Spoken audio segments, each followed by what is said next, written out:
Hello, and this is Dan Hellman for Lynxx 24 News, and we're here at the Deke Slayton Museum in Sparta, Wisconsin, here with our Meet the Candidates series. And today we have a special guest, Congressman Ron Kind, with us today with the 3rd District.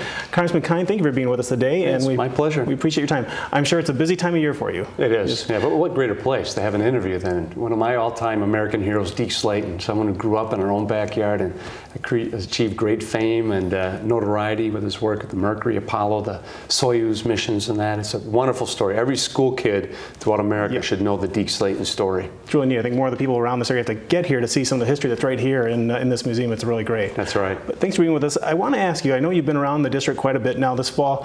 What is the one thing you hear from voters the most about what's on their mind? Well, the economy. It's got to be our number 1, number 2, number 3 priorities as a nation. Is doing everything we can, starting to work together to get this economy on track to create good paying jobs. A growing economy solves a lot of problems, and while there's been some progress, it's nowhere near where it needs to be or where we're capable of going as a country.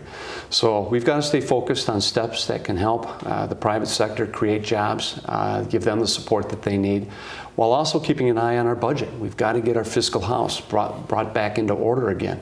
And that's going to require some compromise. It's going to require some give and take. No one person's idea is going to carry the day, but it's essential that we do that so that the bond market doesn't react, so that we engender greater confidence in the business community, and so we don't leave a legacy of debt for our children and grandchildren. Question for you.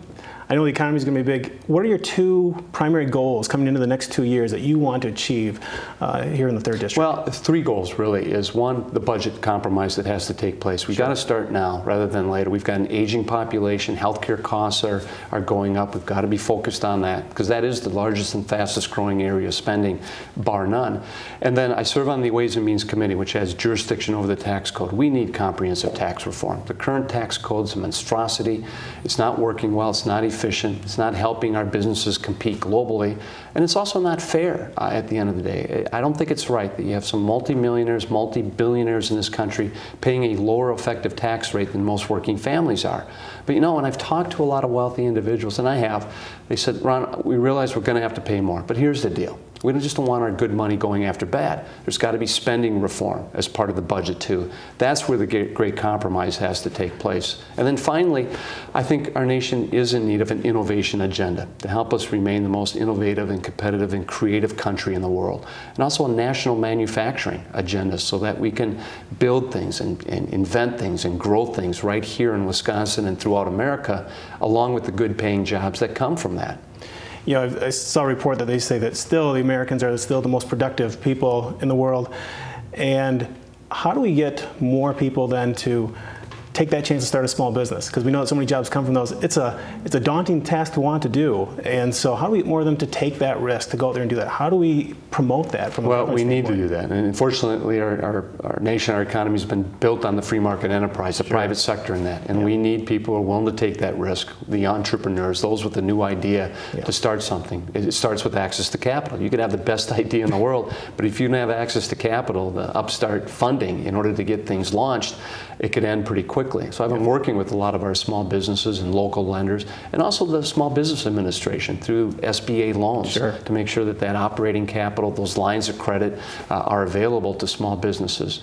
And then I think it's a question of not more regulation, less regulation, but smart regulation. We shouldn't be doing dumb things that create barriers to business expansion and upstarts, the creation of new jobs.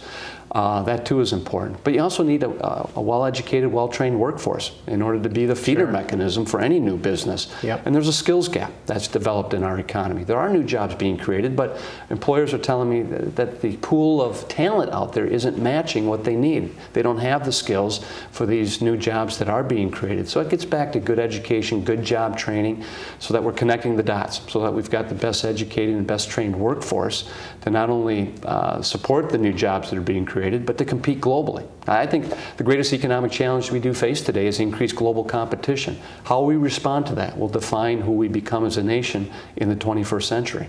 Okay.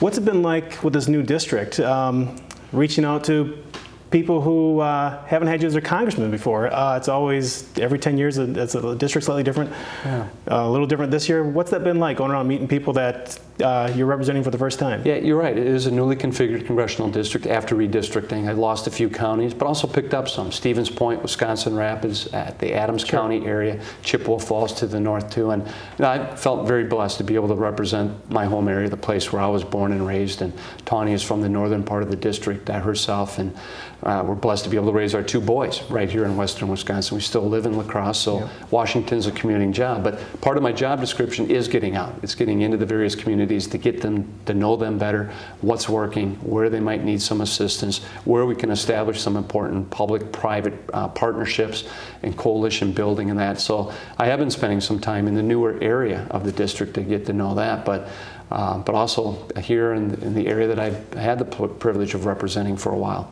All right, and I'll finish it with this. Packers are 4-3. We find ourselves behind the Bears and the Vikings. What are we going to do about that? You know, this kind of the season so far kind of reminds me of their Super Bowl run. You remember how it was a rough start? Yes, and then it was. They started getting hurt. Yes. And they had to start piecing together. The second and third stringers had to come in and step up. We're seeing a lot of that right now, but we need Aaron Rodgers to continue to be dialed in. I mean, yes. He's a game changer, and those receivers, too, can turn a game around in a hurry. Well, if it finishes off the way that season did, I won't be too upset about that. Yeah. So that's all the time we have for today. Congressman Kind, I really appreciate you taking time to speak with us, and I know it's going to be a busy 2 weeks for you here, and good luck down the stretch. Thank you. That's all for Lynxx 24 News in this series, and have a good night.